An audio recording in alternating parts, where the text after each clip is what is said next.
Years later, that evening, both families gathered at the Fisher's house for dinner. The atmosphere was surprisingly warm. Mr. John and Mr. Fisher discussed business while the mothers talked happily among themselves. Chris and Jungkook's sister-in-law kept the conversation lively. Everyone congratulated Wine and Jungkook for completing their exams. Wine sat quietly the entire time. Her Jungkook, I want to talk to Wine alone. The table immediately fell silent. Both families exchanged knowing smiles, exactly what they wanted, exactly what they arranged this dinner party. Wine nearly choked on her water. A few minutes later, she walked into her room. Jungkook followed behind her. The door remained slightly open. They both were too awkward to speak, but then Jungkook finally broke it.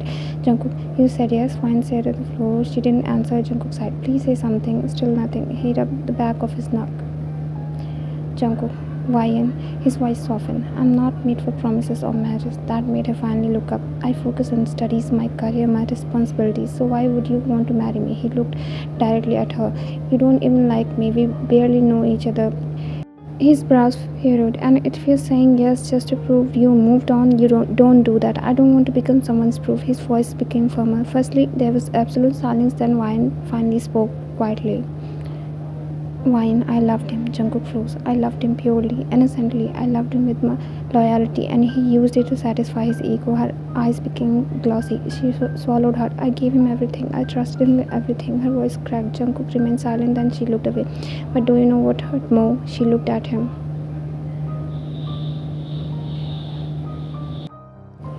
My father's face, the day he looked at me like I had betrayed him. She pressed her lips together.